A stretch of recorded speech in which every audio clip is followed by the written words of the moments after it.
Once upon a time, in a quaint village nestled between the towering trees of a dense forest, lived a sweet and innocent girl named Little Red Riding Hood. She was known far and wide for her vibrant red cloak, a gift from her dear departed grandmother. The cloak seemed to envelop her in a warm embrace, and she wore it every day, cherishing the memories it held. One sunny morning, as the golden rays of the sun filtered through the leaves, Little Red Riding Hood's mother called her to the kitchen. "My dear," her mother said with a gentle smile, "your grandmother is feeling unwell.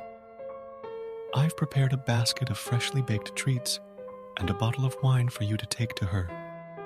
Please be careful on your way through the woods." Little Red Riding Hood nodded, her heart filled with concern for her beloved grandmother.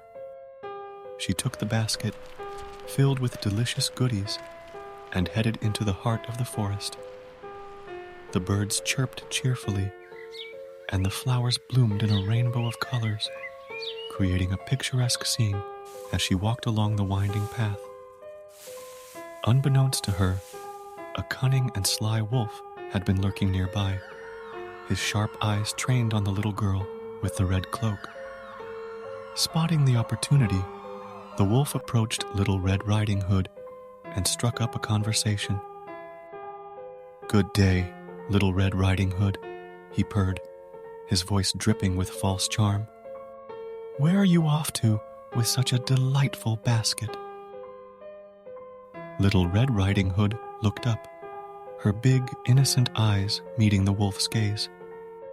"I'm going to visit my grandmother," she replied, her voice as sweet as honey.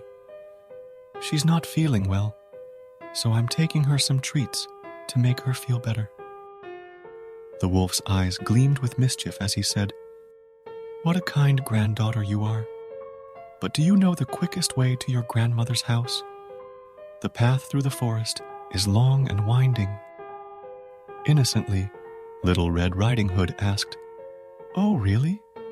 What should I do then?" The wolf grinned, revealing his sharp teeth. "Fear not, my dear. I know a shortcut that will take you to your grandmother's house in no time. Follow me, and I'll show you the way. You'll reach your destination much faster." Little Red Riding Hood hesitated for a moment, her instincts sending a faint warning. But the wolf's words were persuasive, and she eventually agreed to follow him, her heart filled with gratitude for his guidance. As they walked through the forest, the wolf skillfully led her deeper into the woods, away from the main path. Meanwhile, Little Red Riding Hood's instincts started to kick in. She noticed the unfamiliar surroundings and began to feel uneasy. "Mr. Wolf," she said timidly, "I think I should go back to the main path. This doesn't seem right." The wolf's eyes narrowed, his patience wearing thin. He had come so close to his goal, and he couldn't afford to let it slip away now. "Oh, come now," he coaxed, his tone dripping with false reassurance. "Trust me, my dear. Your grandmother's house is just a little farther. You'll be there in no time." Little Red Riding Hood's inner voice grew stronger, a quiet whisper of doubt that refused to be ignored. She halted in her tracks, her tiny hands clutching the edges of her cloak.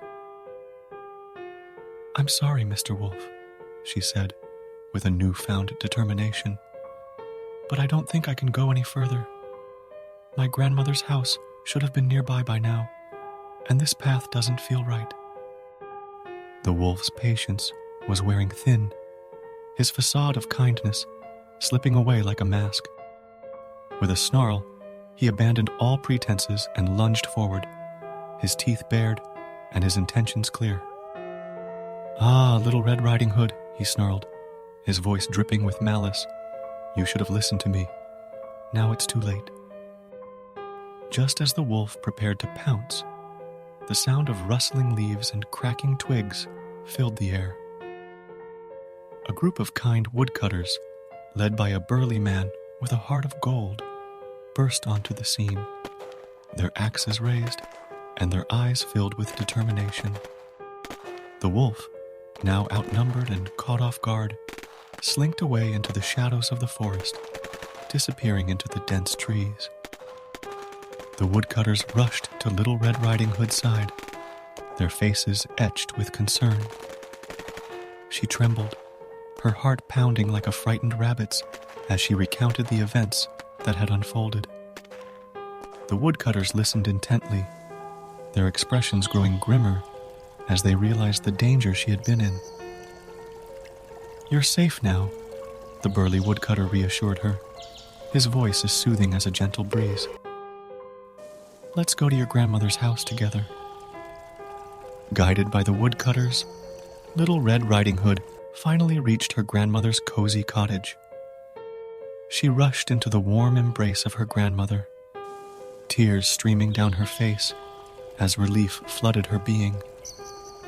Her grandmother's kind words and soft touch were like a soothing balm, easing away the fear that had gripped her heart. As the news of the brave woodcutters' intervention spread throughout the villagers gathered to celebrate their courage and selflessness. A feast was held in their honor, and stories of their heroism echoed through the village square. The woodcutters, humble and gracious, accepted the villagers' praise with a sense of camaraderie that united the community even further.